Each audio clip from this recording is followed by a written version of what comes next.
Depuis que vous êtes à l'Élysée, 7%.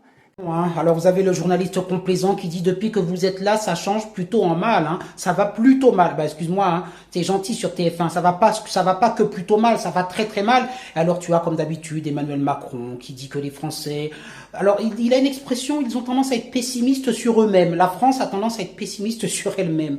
Déjà je comprends même pas l'expression française, hein. On est pessimiste, bah oui, on est forcément pessimiste. Mais mon Dieu, alors évidemment déconnecté, alors il nous dit on a eu à traverser des crises sociales, on a eu à traverser, il y a eu les gilets jaunes, mais les gilets jaunes c'est à cause de toi, mon coco, et puis on a eu le Covid, hein, mais le Covid, ok, mais le Covid tu l'as eu quand? C'était 2019, toi t'es président depuis quand? T'es pas de président depuis 2019.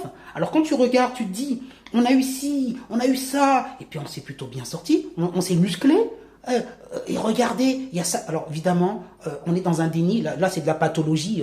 Enfin, c'est total. Je te signale que ce gars-là, il veut se représenter en 2032. C'est sûr. Il y croit. Il est comme Hollande. Hollande, il a eu un bilan catastrophique. Aujourd'hui, il nous donne des leçons et il dit que, enfin, il est en passe d'être le seul représentant valable à gauche. D'ailleurs, t'entends Pascal Praud qui dit c'est peut-être le meilleur candidat à gauche. Enfin, on en est où là? On est où dans ce... Alors.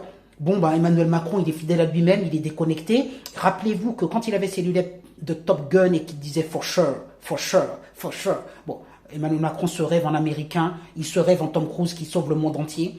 Donald Trump s'en moque pour cette raison. Alors, certains le disent, hein, moi je le dis pas, mais certains pensent qu'il est limite psychotique ce mec, hein. Il est pathologique, mais dernier degré. Je veux dire, vous pouvez, lire le livre de Michel Fize. Hein. J'étais passé avec lui sur GPTV, bon, qui pense que ce mec est complètement malade. Moi, je pense que c'est un pervers.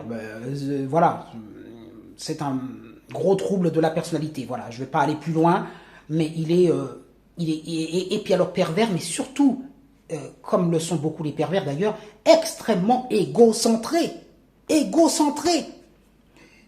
Donc, ce type de gars, tu peux lui démontrer par de mille façons qu'il a tort, qu'il s'est trompé, il peut pas le reconnaître, il peut pas dire que il aurait souhaité un meilleur bilan, qu'il n'a pas été à la hauteur, que non, oh là là, il te dira que c'est toi le français, c'est de ta faute parce que tu es pessimiste sur toi-même, c'est son expression, hein.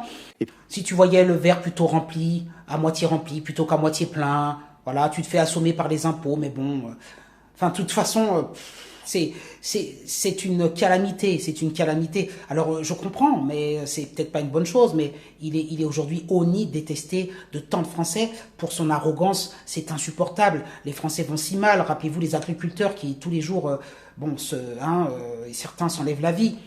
Les gens sont désespérés, vivent des crises sur crises, et il nous dit, mais vous êtes pessimiste sur vous-même, c'est pour ça. En fait, si vous n'étiez pas pessimiste, vous verriez les choses du bon côté.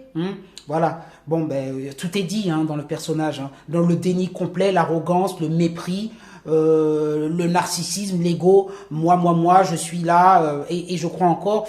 Le journaliste, il est complaisant. Il lui pose pas, par exemple, les bonnes questions. Dire, mais monsieur Macron, vous trouvez pas que vous vous occupez beaucoup de la scène internationale? Et que sur la scène intérieure, on ne vous voit pas trop parce que peut-être que les choses vont mal. Vous ne trouvez pas qu'il faudrait peut-être s'occuper avant des Français plutôt que d'aller essayer de négocier je ne sais quel truc au Groenland avec machin, je ne sais pas quoi. On lui pose pas les vraies questions en fait. Parce que voilà, et c'est pour ça qu'il va sur TF1 parce que il sait que la chaîne est acquise, monsieur le président. La chaîne est acquise. Bon, allez, les pouces en l'air, je sais pas si ça vaut la peine.